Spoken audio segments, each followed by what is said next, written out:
Today I'm showing you 8 working flair moves that you can use whilst making your amaretto sours. This links in with a video I posted earlier this week showing some flair bartending moves whilst making some amaretto sours. It's up there, so if you want to check that one out, go right ahead. If not, let's jump into today's video.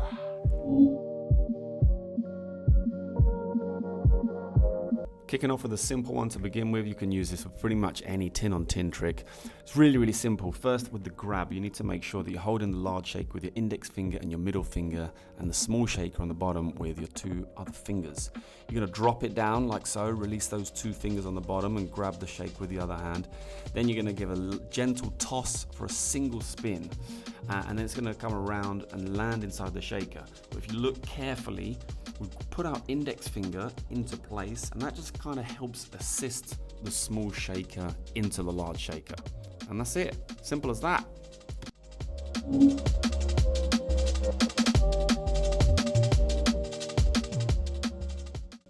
Now, this is a move you can perform really easily with the amaretto bottle. It's actually easier with an amaretto than a nicer type of flair bottle. Here it is in slow motion. It's a little twisty pour, and there's many upgrades to this, but this is the simplest version of the pour, and it's really easy to do. You don't have to throw anything, and it looks super cool. So first you need to get the grab right. So both objects are in like a beer grab. You see the bottle with my fingers coming down the bottle. My hand is going to go over the top of the jigger and come back as if you're going into a reverse pour directly into the jigger, excuse me. And then just naturally twist around, and then you'll be into the regular pouring position like this. And there you go. It's literally that easy.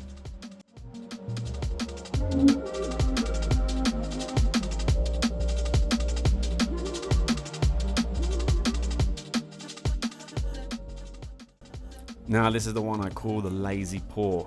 And it's important to note that when doing this pour, you need to have a bottle which is about half full maximum. Otherwise, you're going to be spilling it everywhere. Plus, if you have the pour spout twisted around like I don't, facing towards the shaker, then the pour will be a lot easier. You also need to take into consideration that you're pouring the right amount. So you could measure this after you pour into the shaker, or you can practice doing this move and making sure that you can free pour the correct amount when you are performing this behind the bar. Really simple to do and really easy to do with an amaretto bottle.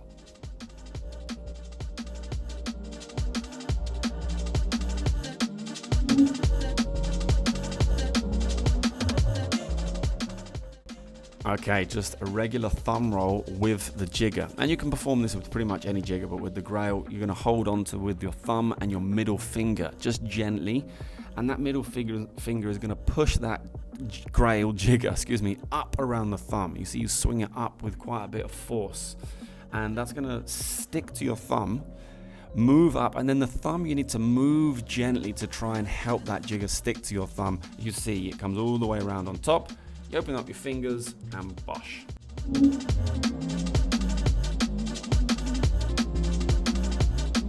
This is a nice little move. It's more of an illusion of a move, I suppose. That's the slow-mo.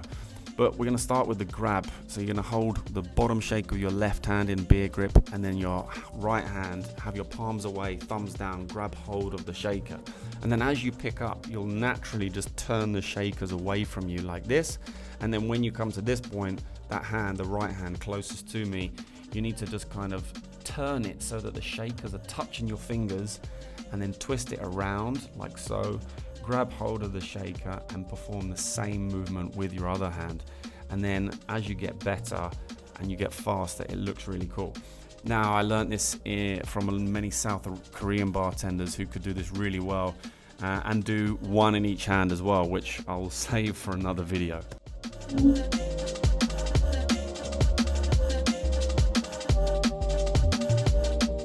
Okay, nice little spoon finger twist. I've taught this one before, but I'll go through it again because it can be quite tricky. We're going to start with the grab like this, index finger and middle finger holding onto the spoon, fingers facing down.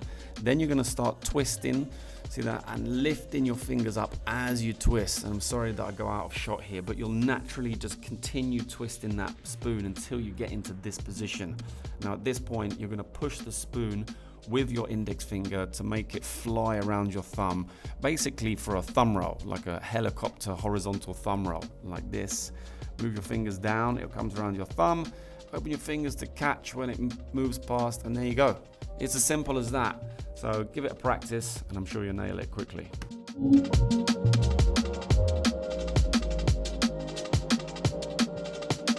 Okay, another tin on tin trick. This one is really nice to do. You can do one in each hand if you get really good, but let's talk through this one. First, the grab, the same as before, index finger, middle finger holding the large shaker this time, and then the small shaker being picked up by the other two fingers. Now, it's important that you grab it this way because you want to ensure that those two shakers are separated and that the small shaker is not falling inside the large shaker. You want it hanging out so that when you flick it, both shakers are going to spin enough in the air for you to be able to catch them. So you flick, and then you're going to catch that small shaker in a beer grab like this, and then look at that index finger poking up into the sky to help that large shaker fall directly into its rightful position. And there we have it, and then you can continue making your drink.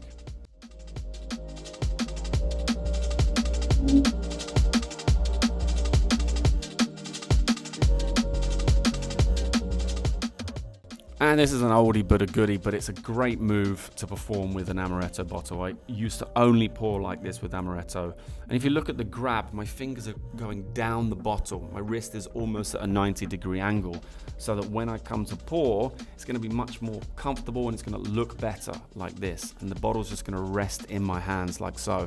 And then you're pouring. You just have to learn how to cut. You push down, whoosh, and then cut it off. So there you have it, 8 working flair moves that you can use behind the bar whilst making your amaretto sours, or you can use them whilst making any cocktails that you want. Give them a shot. If you have any questions, the comments box is below. Whilst you're down there, don't forget to smash the like button for me. I really do appreciate that. And before I go, I want to say a massive thank you to all of these legends right here. To all my patrons that are supporting me over there, I really do appreciate it. And if you want to get involved, I've left a link down in the description below for more information. But that's it for this week. This was Sours Week. And until next time, see you then.